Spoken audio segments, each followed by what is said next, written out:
एक बार छत्रपति शिवाजी को थोड़ा अहंकार हुआ कि मैं इतने लोगों का पालन पोषण करता हूँ।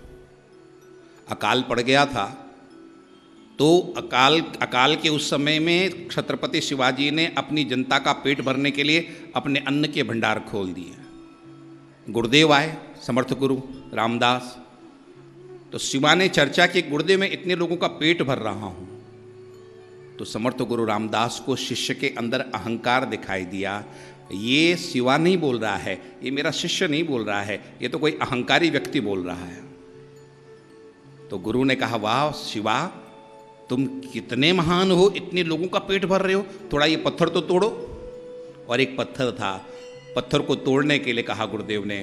पत्थर के 2 टुकड़े किए गए, तो उसमें से एक छोटा सा कीड़ा निकला और वहाँ पर पानी भी उस पत्थर के अंदर रखा हुआ था। गुरुदेव ने कहा, शिवा तुम कितने महान हो, इन लोगों को भोजन नहीं तो पत्थर के अंदर इस जीवात्मा को भी भोजन दे रहा है। शिवा लज्जित हो गए। शिवा समझ गए गुरुजी हमको क्या समझाना चाह रहे हैं। गुरुजी हमको समझाना चाह रहे हैं कि परमात्मा ही सब व्यवस्था करने वाला है। जो पत्थर के अंदर इस कीड़े को भी भोजन दे सकता है, वो सबको भोजन देने वाला कौन है? परमात्मा। हम तो केवल माध्यम है, वो महादेव ही हमारी पूरी व्यवस्था करते हैं। बाबा मलूक ने लिखा था ना, अजगर करे न चाकरी, पंछी करे न काम, दास मलूका कह गए सबके दाता परमात्मा दे रहा। तो परमात्मा की कृपा एक सामान्य कृपा है। परमात्मा हम सब पर कृपा करते हैं, चाहे हम पशु पक्षी हों, चाहे किसी भी योनि में, आप आस्तिक हो नास्तिक हो, कोई भी हो, परमात्मा सब पर ये परमात्मा की सामान्य कृपा करते हैं। 5 तत्व है हमारे यहाँ, पृथ्वी, जल, तेज, वायु और आकाश, ये 5 तत्व है। और ये सबके लिए समान है, सबकी आवश्यकता है। आपको चलने के लिए पृथ्वी चाहिए, रहने के लिए पृथ्वी चाहिए, अन्न भोजन के लिए आपको पृथ्वी चाहिए, हवा के लिए प्राणवायु के लिए आपको वायु चाहिए, आपको पीने के लिए जल चाहिए, आपको भोजन चाहिए, भूख सबको लगती है, सब चाहिए। और परमात्मा ने सबके लिए व्यवस्था की है, चाहे वो परमात्मा को मानता हो चाहे न मानता हो। परमात्मा ने सबके लिए व्यवस्था की है कि नहीं की है? भूख सबको लगती है। एक परमहंस स्थिति में पहुंचा हुआ महापुरुष भी है, उसको भी भूख लगती है। जिस तरह से एक पशु को भूख लगती है, हमारा वेदांत कहता है, हमारा ब्रह्मसूत्र कहता है कि एक जो पहुंचा हुआ महात्मा, उसको भी भूख लगती है। भले उसको थोड़ा समय के बाद भूख लगती है, लेकिन कभी न कभी उसको भी भूख लगती है, और वो भी गांव में एक गृहस्थ के यहाँ जाकर के भिक्षा मांगता है। तो ये परमात्मा साधारण कृपा करते हैं। और एक बड़ी विचित्र बात आप देखें परमात्मा की, भगवान शिव की, उन महादेव की बड़ी विचित्र बात, परमात्मा जब संसार की रचना करते हैं, अभी सृष्टि क्रम ही चल रहा है शायद ना, परमात्मा शिव पुराण के अंतर्गत सृष्टि क्रम ही चल रहा है। परमात्मा सृष्टि बनाते हैं, तो एक अद्भुत बात परमात्मा करते हैं कि प्रत्येक जीवात्मा के अंदर भिन्न भिन्न अलग अलग रूपों में परमात्मा विराजमान होते हैं। यहां पर जितने लोग बैठे हैं, कितने लोग बैठे होंगे? 300-400 लोग बैठे होंगे, 500 लोग बैठे होंगे। तो यहाँ पर आपके अंदर 500 रूपों में महादेव विराजमान है। आप जितने भी यहाँ पर बैठे हैं, सभी में कौन है? अरे एक बार बोल दो कौन है? महादेव। आप नहीं हैं, आप कौन हैं? महादेव।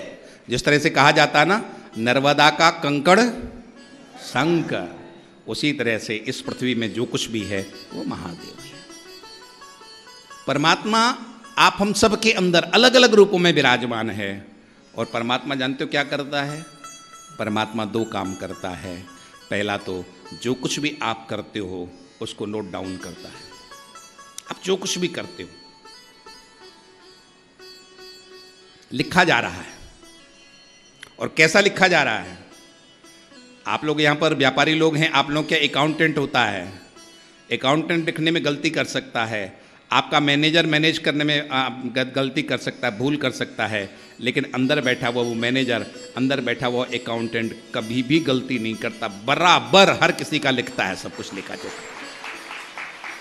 एक एक चीज लिखी जाती है, चाहे दिन की बात हो, चाहे रात की बात हो, चाहे चलने की बात हो, चाहे बैठने की बात हो, चाहे सोने की बात हो, वो प्रत्येक चीज को नोट डाउन लिखता है वो परमात्मा। तो 2 काम करता है, एक तो आप जो कर रहे हैं उसको लिखा जाता है, और दूसरा आपने जो पूर्व में किया है उसका फल देने के लिए वो परमात्मा आपको फल देता, आपको वो भोग भोगना ही है।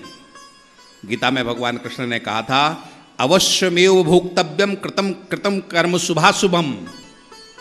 आपने जो कुछ भी किया है, शुभ किया है अशुभ किया है, वो आपको भोगना ही भोगना है। तो परमात्मा दो काम करता है। पहला तो है कि जो कुछ आप कर रहे हो वो परमात्मा लिखता है, वो सब कुछ लिखा जाता है। और कैसा लिखा जाता है? बिल्कुल न्यायपूर्वक। जो आपने किया वहां बिल्कुल बराबर। कहते हैं ना कि दूध का दूध और पानी का पानी। कोई असमर्थ व्यक्ति हो और उस पर कोई बहुत जबरदस्त व्यक्ति अत्याचार कर रहा हो तो उसके मुख से क्या निकलता है? यहां तू भले मुझे दबा ले, है ना, यहां मेरे में दम नहीं है, लेकिन परमात्मा के लाठे में बहुत दम है, वो बरोबर तेरे साथ न्याय करे। वो न्याय, मेरा न्याय, तू भले मेरे साथ अन्याय कर रहा है लेकिन मेरा न्याय कौन करेगा? महादेव। वो परमात्मा बैठा हुआ मेरा न्याय करेगा। तो वो परमात्मा बिल्कुल सबके साथ बराबर वहां पर न्याय करता है, न किसी के साथ कम न किसी के साथ ज्यादा। को न काओ सुख दुख कर दाता, निज कृत कर्म भोग सुन भ्राता। और एक परमात्मा की और विशेषता है। मैं आपसे पूछूं, आपके सामने दो व्यक्ति हैं, एक हमेशा आपका अच्छा करता रहता है, आपकी कभी निंदा नहीं करता है, हमेशा आपकी बड़ाई करता रहता है, और दूसरा व्यक्ति आपके हमेशा बुराई करता रहता है, हमेशा आपका बुरा करने का सोचता रहता है, आपकी हमेशा वह निंदा करता रहता है। दोनों आपके सामने खड़े हैं और दोनों का हित करने की बात कही जाए तो आप किसका हित पहले करोगे?